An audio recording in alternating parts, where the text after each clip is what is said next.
Empezamos nuestra clase en esta mañana relacionada con la introducción a la teología de la misión. Estamos en este día sábado 30 de agosto.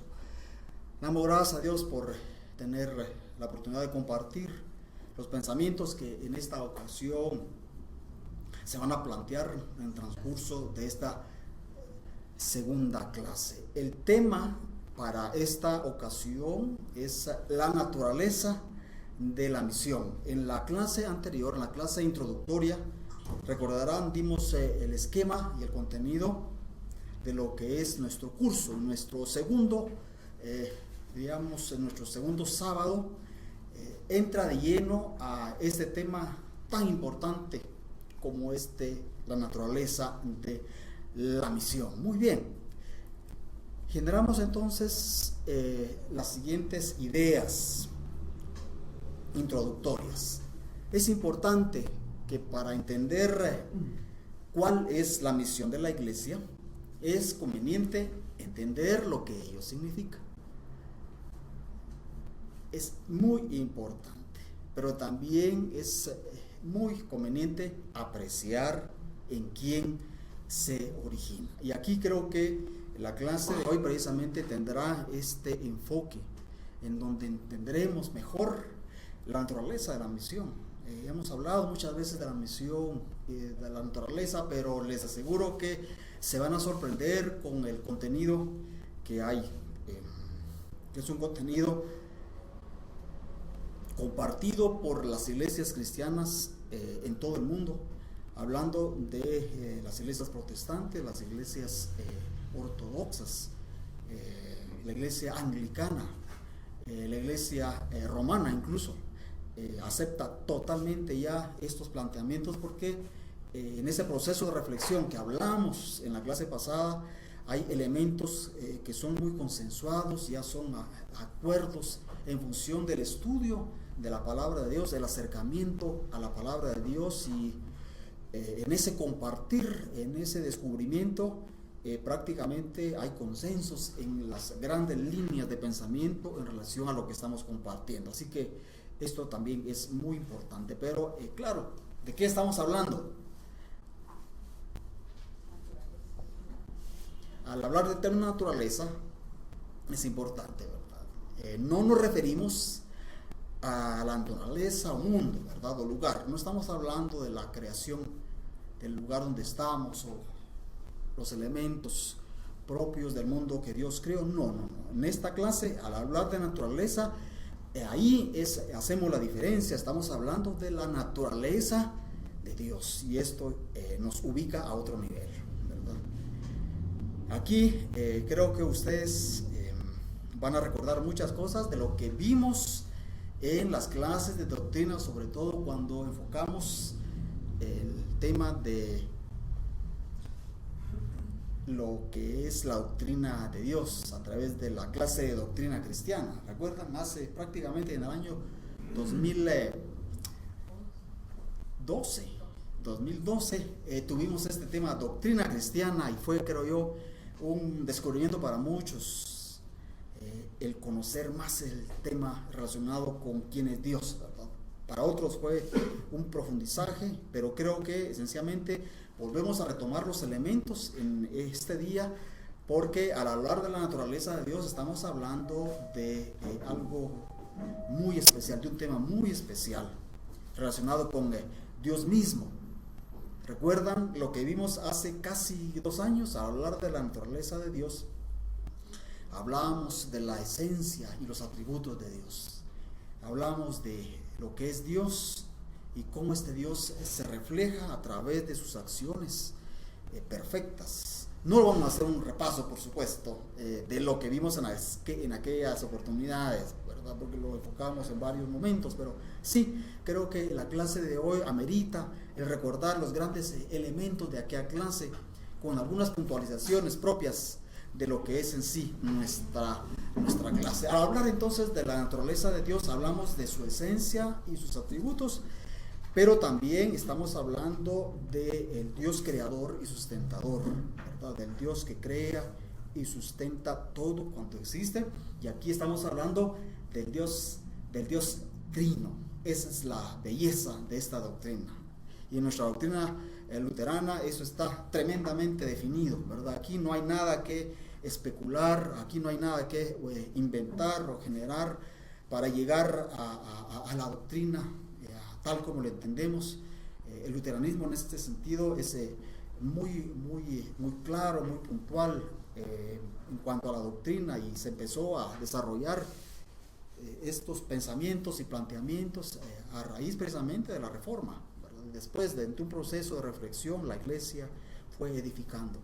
Y cuando hablamos de doctrina luterana, no estamos hablando de algo que alguien enfatizó hace 50 años o hace un siglo, sino sencillamente los grandes elementos que se generaron en la Reforma, de la cual nuestra Iglesia fue la pionera, ¿verdad? Fue el instrumento de Dios para generar un proceso sorprendente.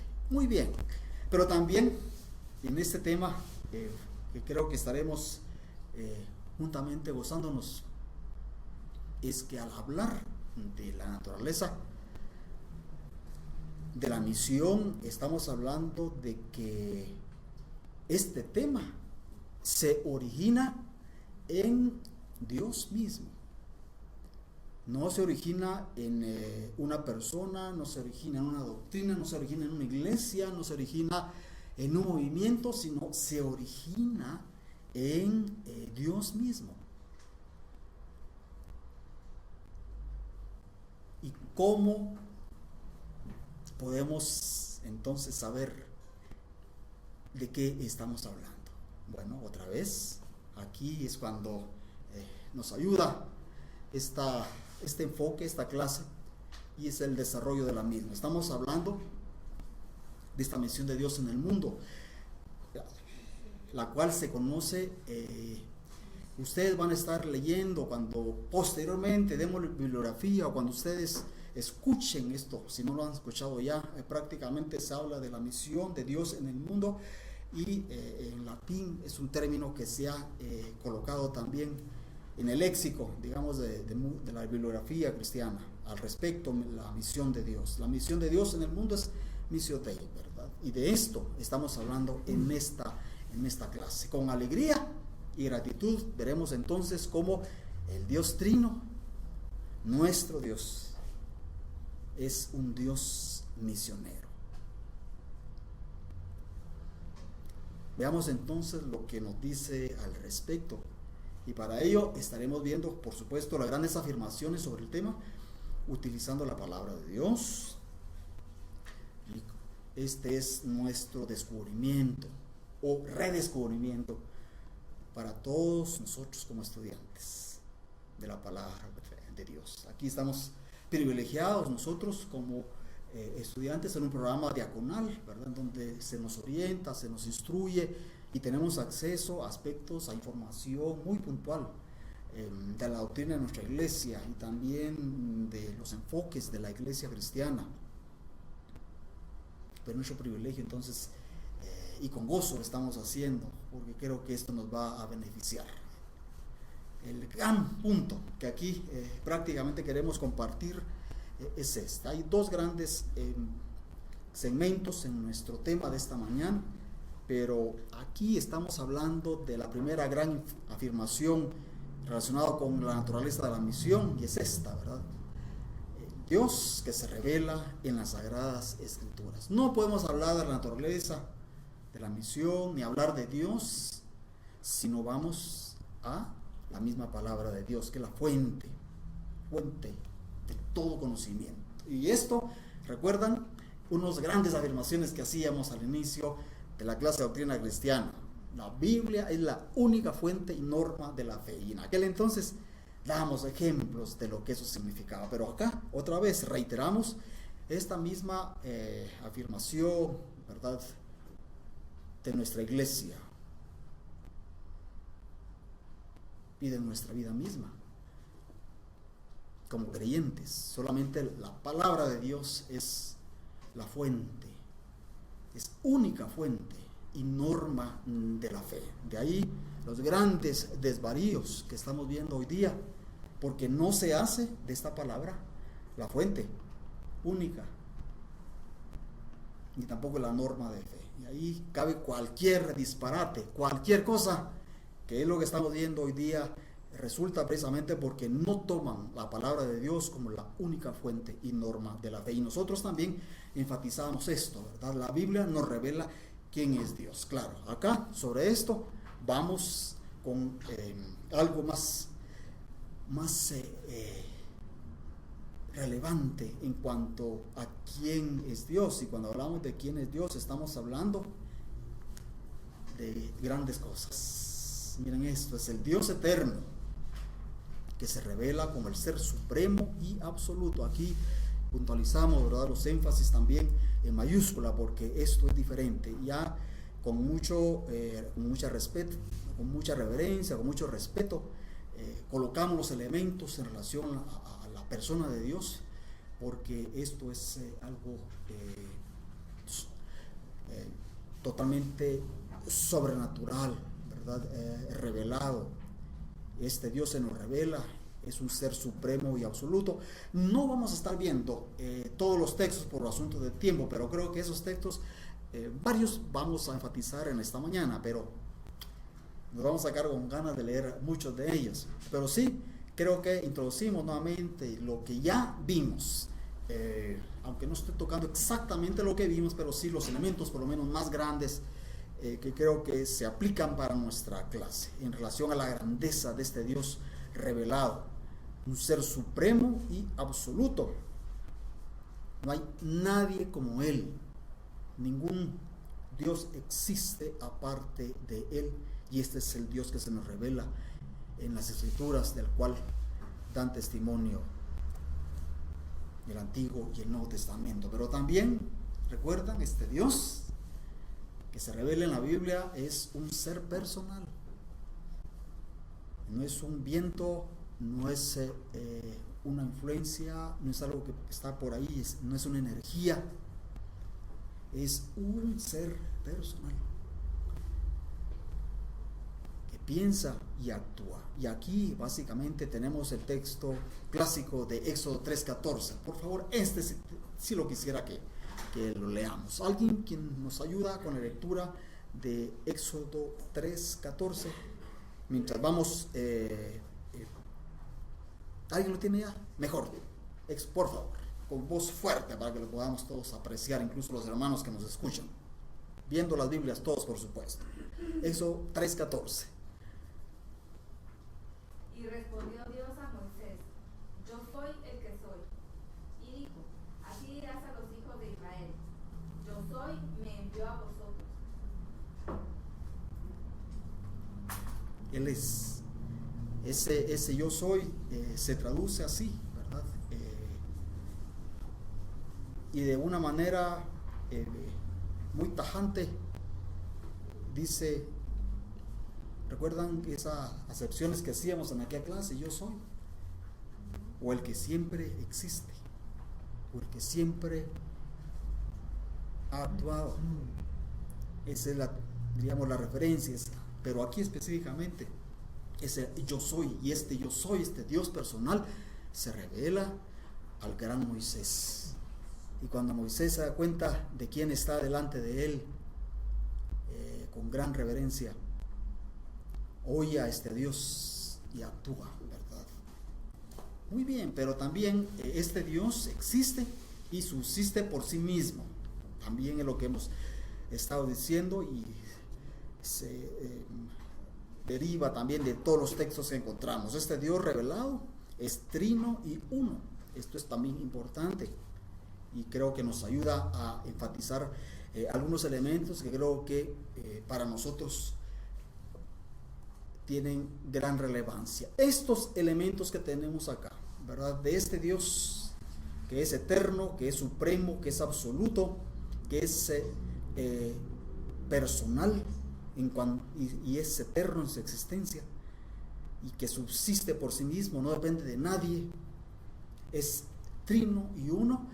En la doctrina cristiana se habla de, son sus atributos incomunicables, ¿verdad? Es decir, Eso y otros, por supuesto. Sí, en la palabra de Dios hay más, pero solamente para enfatizar la grandeza de este Dios al cual nosotros conocemos y servimos. Estos atributos eternos de Dios y únicos de Él, de su persona, son solamente de Él. Son incomunicables, ¿verdad? Son parte de su esencia, de su naturaleza, de su ser. Y los que vamos a ver en este momento son aquellos atributos que Él parte de esos atributos. Nada más son una evidencia de los atributos o cualidades o acciones que Él refleja en su actuar, y esas se reflejan en las criaturas humanas como resultado de ser creados a su imagen y semejanza. ¿Alguno quiere ayudar? Empieza. Vida, ¿verdad? Tenemos vida. Nuestra vida la tenemos porque Dios es vida. Y nosotros también generamos vida a través de ese proceso de la reproducción, ¿verdad? Dirigida por Dios. Pero también Dios es un Dios sabio. Y el hombre también tiene la posibilidad de ser sabio, de ejercer la sabiduría, pero no todo lo pueden hacer por el pecado, ¿verdad?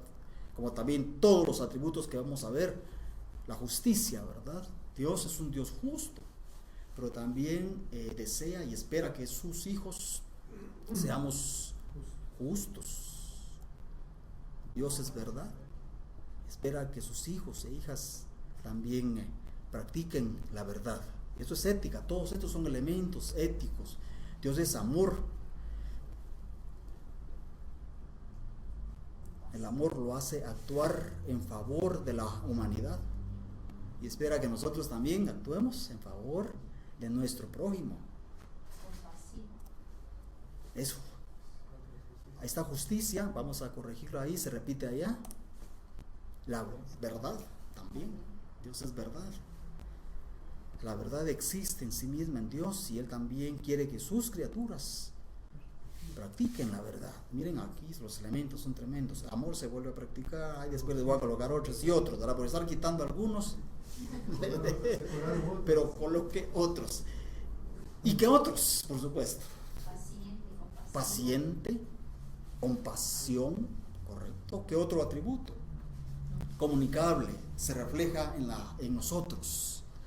Creo que es importante esto. Vean la diferencia en lo que estamos viendo ahorita y lo que planteé. Esto es de Dios. Nosotros ni aspiramos a esto, ni podemos. Hubo un ser que quiso ser como Dios, ¿verdad? Satanás.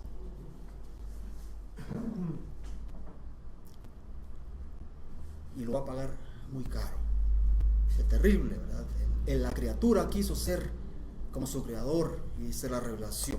Pero aquí nosotros podemos también tener la oportunidad de reflejar lo que es la grandeza de este Dios perfecto, único, eterno, santo. Bueno, por aquí también santidad. Ahorita veo, puede ser santidad. ¿Qué otras características? Misericordia. ¿Qué más? Ustedes pueden ayudar. Santidad. ¿Qué más?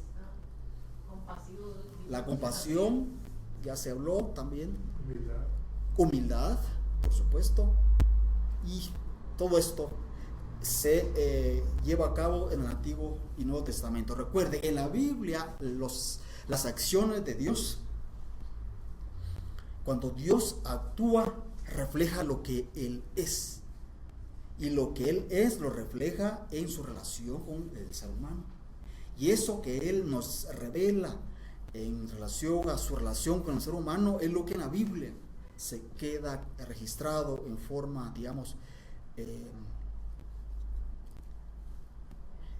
entendible para que nosotros podamos captar la grandeza de este Dios. Porque a Dios nadie lo puede definir, no podemos definir a Dios, ¿verdad? Pero sencillamente Él se refleja y se revela a través del contacto con el ser humano desde el principio.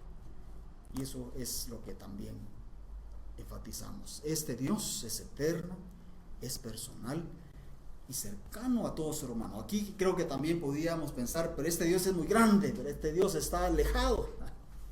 Este Dios no se interesa por mí, pero no, ese es el mensaje de la Biblia. Este Dios que es eterno, que es personal, está cercano a todo ser humano. Y aquí no estamos hablando de tiempos pasados o tiempos lejanos, no, aquí estamos hablando de que hoy este Dios, como ha sido siempre, está cercano a cualquier persona. Se comunica con nosotros. Está cercano no solamente para sus hijos, sino también está cercano para aquellos que no lo conocen. Los paganos tienen la bendición de un Dios que está cercano de ellos. No podemos especular qué es lo que ha pasado en otras épocas. Dios está cercano a aquellos que han vivido. Ellos no han sido excluidos. Nosotros no entendemos mucho de esto, ¿verdad? Pero esencialmente la palabra nos hace referencia en base a algunos textos de la grandeza de este Dios que está siempre pendiente del ser humano, y por supuesto es Dios no solamente eterno, personal y cercano, sino también, enfatizamos, es un Dios viviente. Es nuestro Redentor, ¿verdad? Después, y podemos empezar a decir otras cosas, ¿verdad? Pero ahorita lo menos que podríamos decir acá es mi Redentor. ¿Recuerdan la expresión de Job? Yo sé, cuando estaba destruido, cuando había perdido todas las propiedades, todos sus bienes, cuando había perdido su familia, cuando había perdido la salud, él tiene la exclamación que ahí está registrado para bendición nuestra, ¿verdad? Y de cualquiera que lee la palabra de Dios. Yo sé que mi Redentor vive. Esa es una bendición, es nuestro Redentor. Es decir, de nada nos sirve estar conociendo que este Dios es grande, eterno, si realmente no se aplica a nuestra vida. Es una realidad, ¿verdad?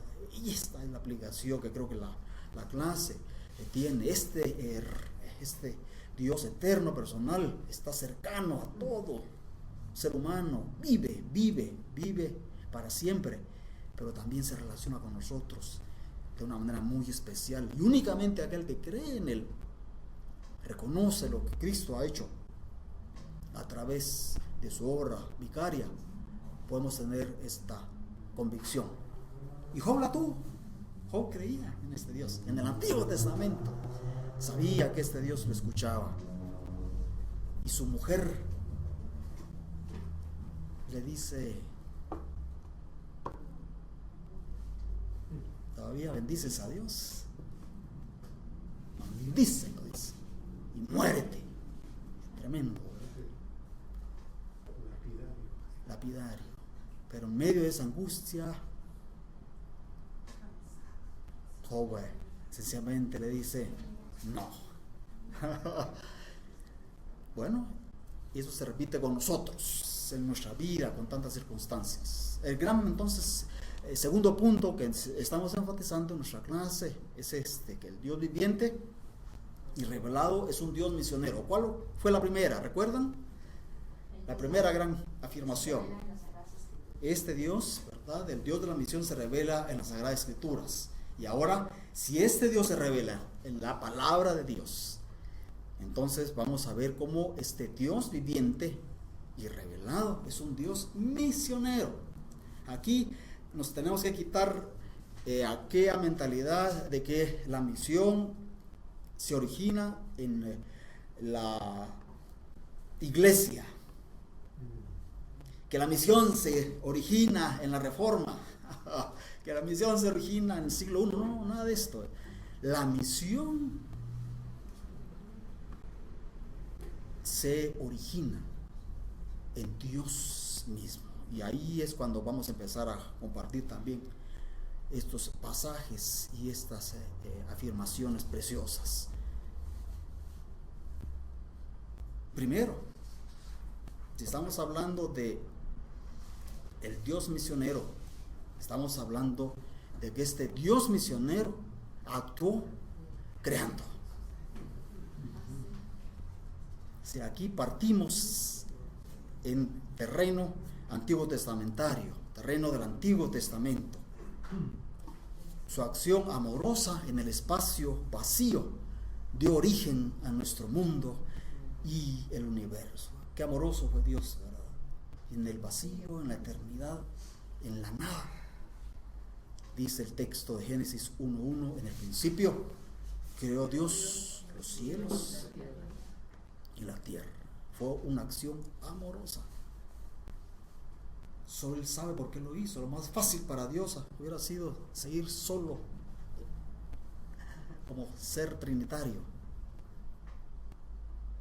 Ya había creado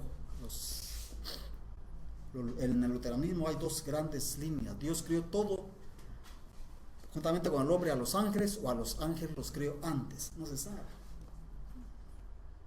No importa. Desde el principio, quien crea todo en el mundo y en el universo, lo visible y lo invisible, es Dios, ¿verdad? Eso nos dice la palabra. Y por el poder de la palabra, todas las cosas fueron hechas. Y aquí enfatizamos mucho esto, ¿verdad? El poder de la palabra de Dios es creadora. Y por eso la palabra, cuando se escucha la palabra, genera fe.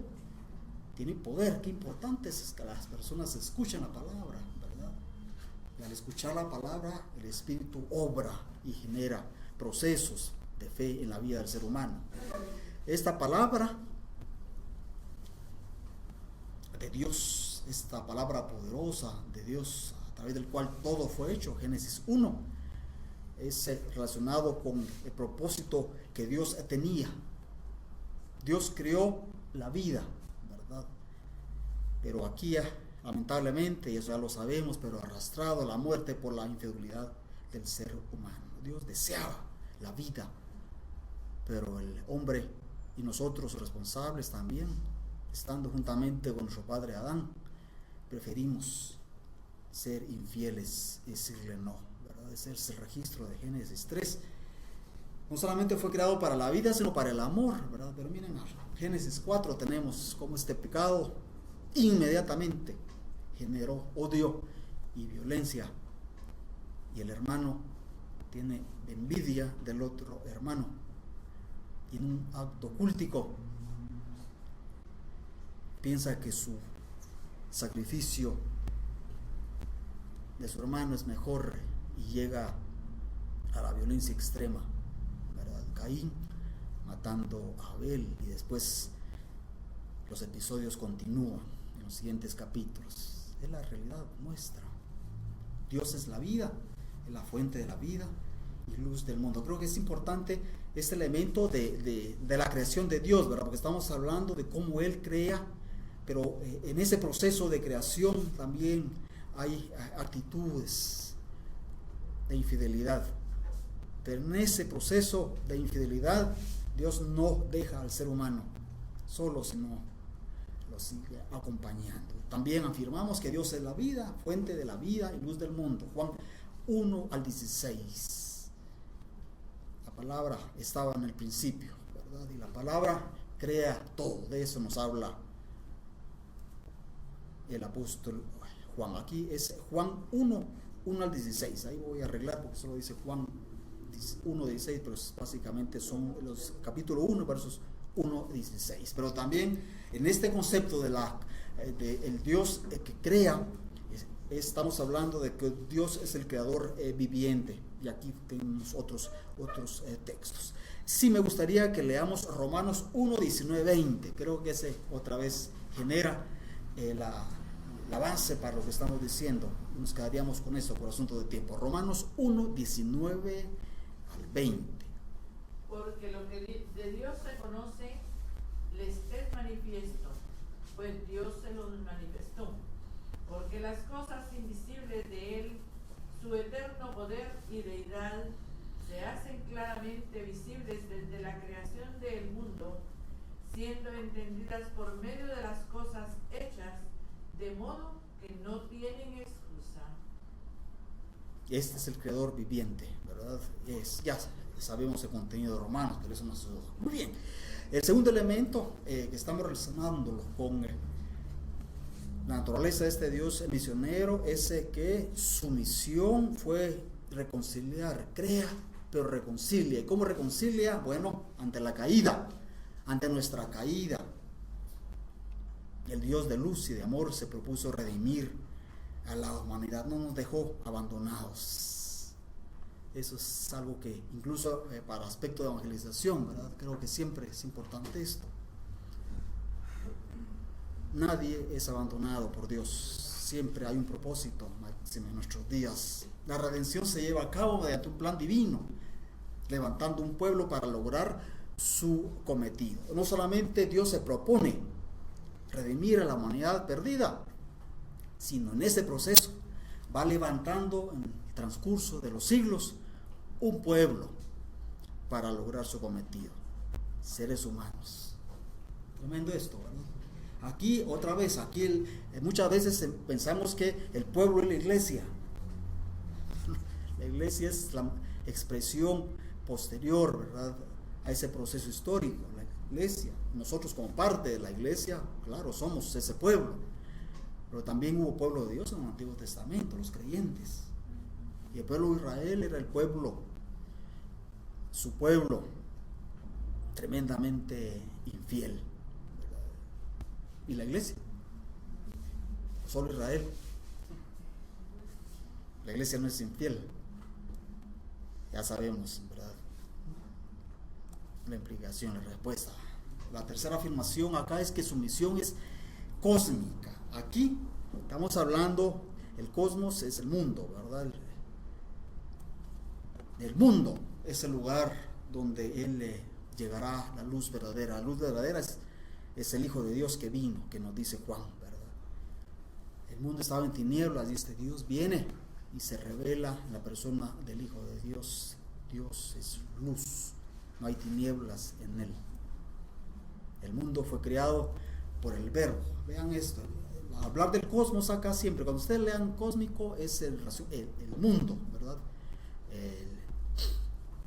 Y por supuesto el universo, pero aquí estamos hablando del lugar, el lugar donde se generó el proceso de pecado. Y por eso Dios decide también actuar en el lugar donde no hay luz, donde hay tinieblas. El mundo, este mundo fue creado por el Verbo. ¿Creemos esto?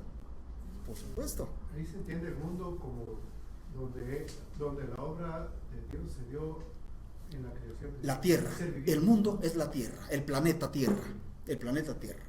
Génesis 2 y 3, ¿verdad?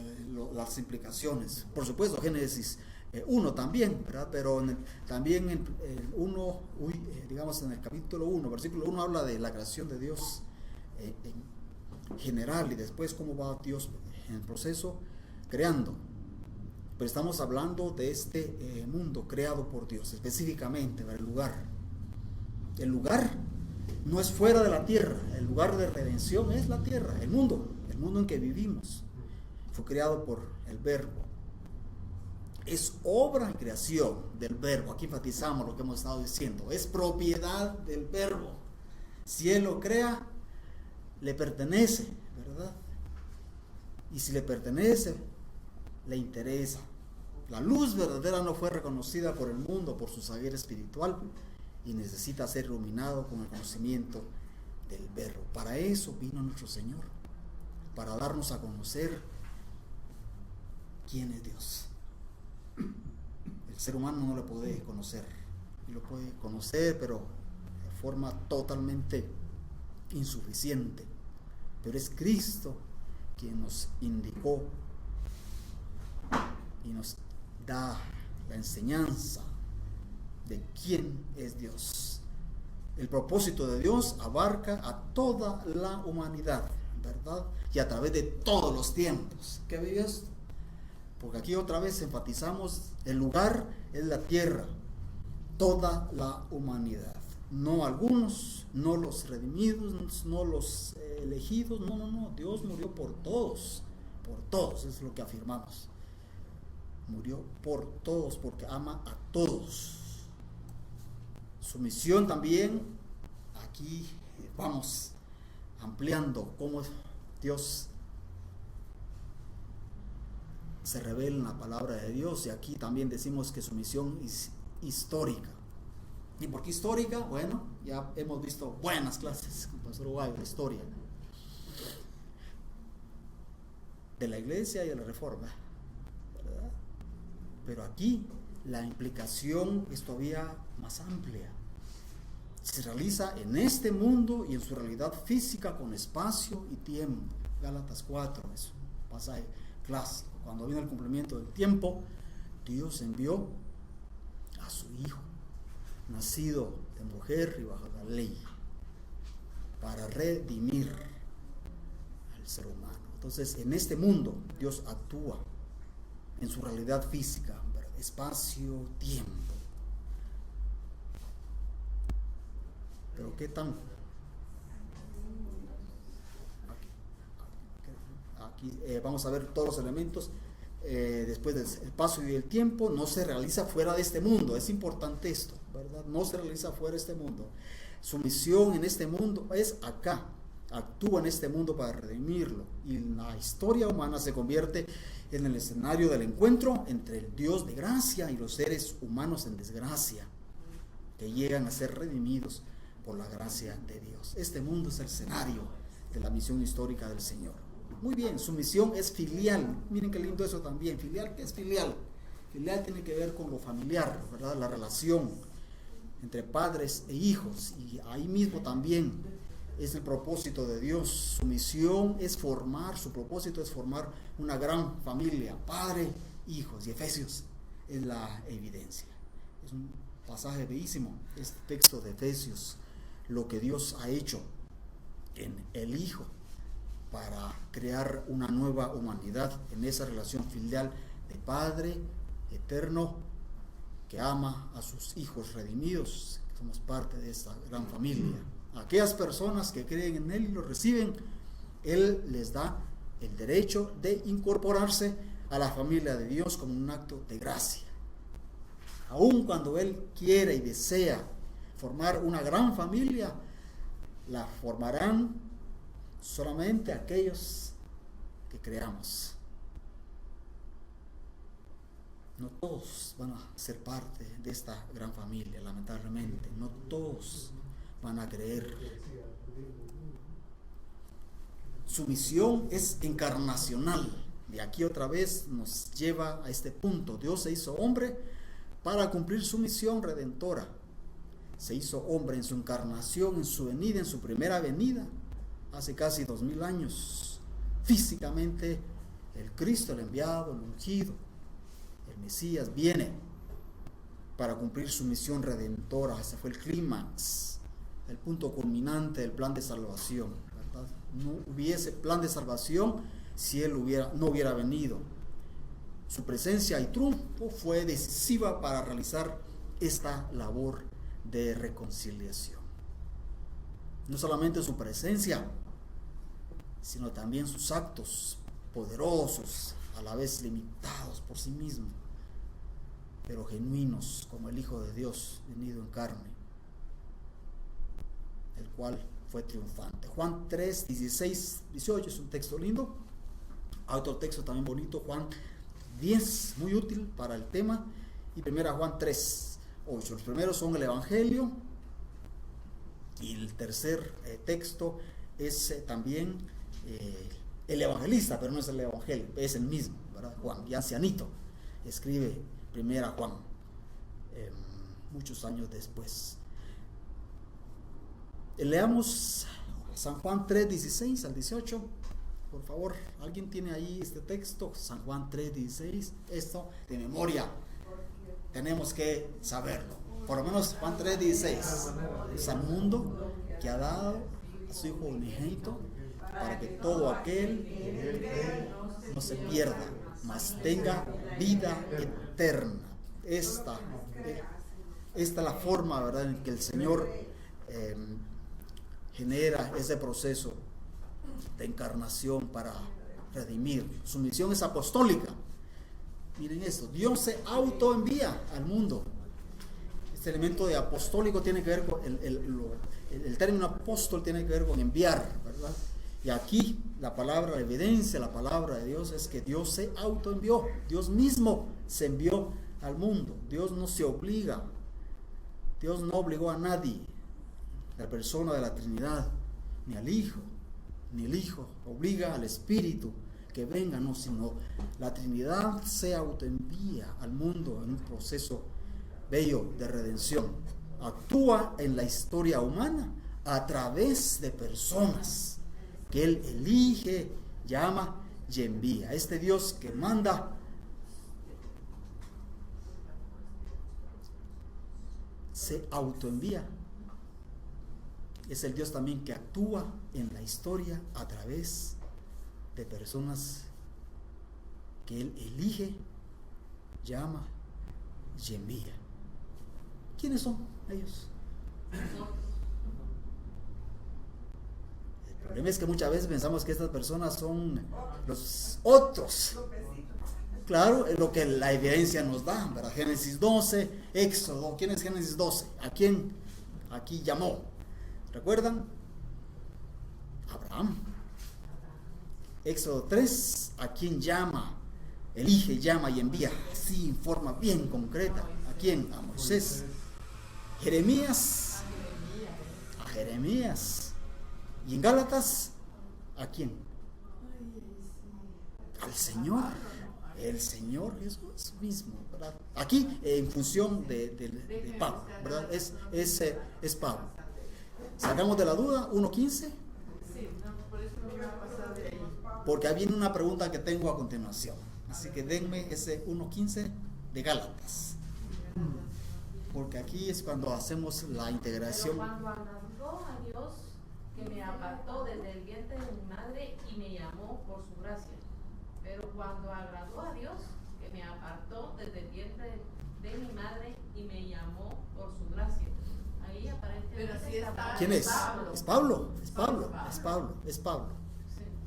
Ya veo que me hizo dudar. En las escrituras, la agencia misionera es la iglesia. Pueblo de Dios, cuerpo de Cristo, comunidad del Espíritu. Ahora viene, por supuesto, la aplicación. Cada uno de nosotros también. Y aquí tiene, obviamente, la implicación lo que tenemos acá. Su misión, la misión se sustenta en lo que Cristo pide de sus enviados. Nosotros somos parte de su iglesia. Y si nosotros somos parte de su iglesia, entonces nosotros, cada uno de nosotros, hemos sido lo mismo que enfatizamos acá en los textos anteriores. Hemos sido elegidos, capacitados, enviados. Ahí está la elección bien clara. Ahí está la elección. Ahí está la Sí. elección bien clara. Eso es una doctrina clave, ¿verdad? Dios elige. Y no podemos ir más allá. Decisión para No podemos ir más allá. ¿Por qué? Gracias a Dios que me eligió a mí. Ahora viene también otro elemento. Su misión es ecuménica. La misión de Dios, este Dios revelado, es ecuménica. Y estamos hablando acá de a toda la tierra habitada. Y a todas las naciones debe anunciarse este bendito evangelio. Lo ecuménico tiene que ver, es el término griego, mundo habitado, ¿verdad? Entonces lo van a también a colocar, o vamos a colocarlo en este mismo planteamiento. La misión de Dios fue no a una región, no al Asia Menor, no a Israel, no a Palestina, no, nada de eso. La misión de Dios es a toda la tierra. Y este evangelio debe anunciarse a todas las naciones. Aquí tiene sentido lo que el pastor Abdiel va a estar compartiendo con ustedes también en esto, ¿verdad? El énfasis de esta clase es que la tarea de la evangelización es parte de la misión. pero hay otras grandes áreas que tenemos que cumplir o no cumplimos la misión de este Dios misionero. Y ahí es cuando creo que vamos a vernos como un espejo ante la palabra para ser fieles. Sigue todavía. Su misión es recrear el reino de Dios. Y aquí hemos enfatizado lo que es el reino de Dios, ¿verdad? El gobierno de ¿quién? De Dios en el corazón del ser humano. El reino de Dios está presente a través de la iglesia. Y si el reino de Dios no está presente en la iglesia, entonces no es iglesia, porque únicamente se refleja a través de su pueblo. Miren qué tremendo esto. Si hay indicios del reino de Dios en la vida de la gente, la evidencia es clara, la palabra es clara, debe de evidenciarse. Si no se evidencia, es que no ha pasado todavía. Como decía el escritor del Antiguo Testamento, es que no les ha amanecido. Ese reino tiene que reflejarse en la vida de la iglesia, o será contradicción. Su acción amorosa al final de la historia, la nueva creación. Miren cómo Dios recrea a través de nosotros los elementos del reino, ¿verdad? A través de nuestras acciones, a través de nuestra vida, pero también apunta a que esa acción amorosa también se hará al final de la historia con una nueva creación. Tremendo esto, ¿verdad? Es decir, Génesis empieza con un proceso en donde empiezan los cielos nuevos y la tierra nueva. Y Apocalipsis termina con cielos nuevos y tierra nueva. Y este Dios está presente también en este proceso que le pertenece. La misión es la actividad del Dios Trino. El Dios Trino, aquí enfatizamos, ya puntualizando, finalizando, inicia y participa en su misión. La misión de Dios Trino crea la iglesia y otras expresiones de la misión de Dios. Es importante esto, miren acá. Estamos hablando del ser eterno, del Dios infinito, del ser personal que se revela, que se nos revela. Este Dios, ya puntualizando, inicia y participa en su misión. Este mismo Dios crea a la iglesia y otras expresiones de la misión. No solamente a través de la iglesia Dios actúa, es importante. Antes se pensaba que solamente a través de la iglesia, pero no. La historia nos dice y la palabra nos dice que Dios también crea otras expresiones. Y esas las vamos a ver en un transcurso también de la clase, pero la iglesia es el instrumento, su instrumento para anunciar el reino y vivir el reino. No hay misión sin la actividad de Dios. No existe misión si Dios no actúa. La misión de Dios es continua, es transformadora. Y acá tenemos un elemento interesante. Este cuadrito nos da como una idea de lo que hemos estado viendo. Este es el resumen de la clase. Sí, prácticamente. Manejen este esquema y tienen la clase. Yo creo que es importante. Esto lo van a estar desarrollando porque hay muchos elementos que estoy dando, ¿verdad? Pero quédense con esos elementos, ¿verdad? Hay mucho contenido. Para mí es, digamos, un privilegio compartir eso, pero no por eso vamos a dejarlos en el aire con muchas cosas. Muchas cosas a veces pasamos un poco rápido por efecto de tiempo, pero hay elementos muy puntuales. Y cuando, por supuesto, hay alguna pregunta, con toda libertad pueden mandar las preguntas al correo, ¿verdad? O a través de una llamadita o cuando estemos acá. Pero quiero que esta es la clase de hoy. La naturaleza de la misión se origina en el Dios Trino, Padre, Hijo, Espíritu Santo. Este Dios actúa. Y este Dios que actúa también se revela en el mundo y en la iglesia. La iglesia es el agente del reino. A través de la iglesia Dios manifiesta su voluntad. pero Dios actúa en este mundo también, aparte de la iglesia. Y cuando la iglesia no actúa, Dios actúa en el mundo, ¿verdad? Y saben una manera práctica cómo Dios actúa en el mundo: a través del gobierno humano. El gobierno existe, los gobiernos existen porque Dios preserva al mundo de la anarquía, aun cuando nosotros no entendemos cómo es que operan las cosas, pero hay un proceso en donde Dios ordena procesos. Esta es la clase, pero también las preguntas. Hay desafíos, hay enseñanzas.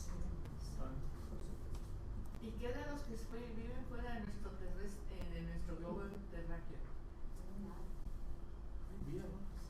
Como persona, solo voy a terminar acá. ¿Qué enseñanzas de vacíos? Con persona que ha experimentado la gracia del Señor. Aquí aterrizamos y lo aplicamos a nosotros.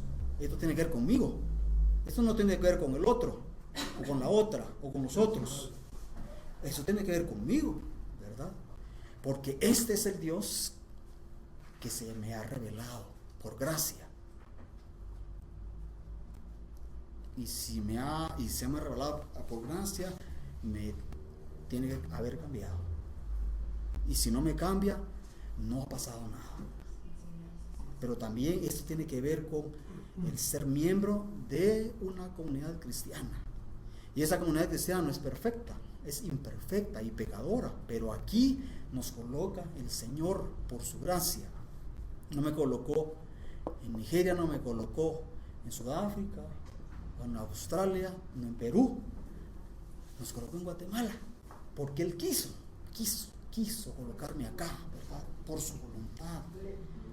Él quiso que yo viviera acá, en esta época, no en el siglo pasado, ni en el siglo I, ni con los mayas, no. Esta época y en esta generación, Dios quiso que yo viviera, y por eso hay propósito en la vida, en todo lo que hacemos, por supuesto, y como ciudadanos de Guatemala. Aquí esto no tiene implicación únicamente en función de iglesia, ¿verdad? Esto tiene que ver con nuestra relación, nuestra situación como ciudadanos en este país. Somos tremendamente responsables por la situación de Guatemala. La iglesia es responsable por lo que pase en cada país. Y en cada país, si la iglesia no cumple su misión, también Dios nos va a demandar. ¿Por qué el gran desastre? ¿Por qué el gran desastre económico, político, social de Guatemala? ¿Somos nosotros responsables o no? ¿Y qué estamos haciendo? Y entonces esta clase creo que nos va a ir como abriendo ese panorama de pistas de que tenemos que actuar, ¿verdad? Porque el tiempo se nos agota.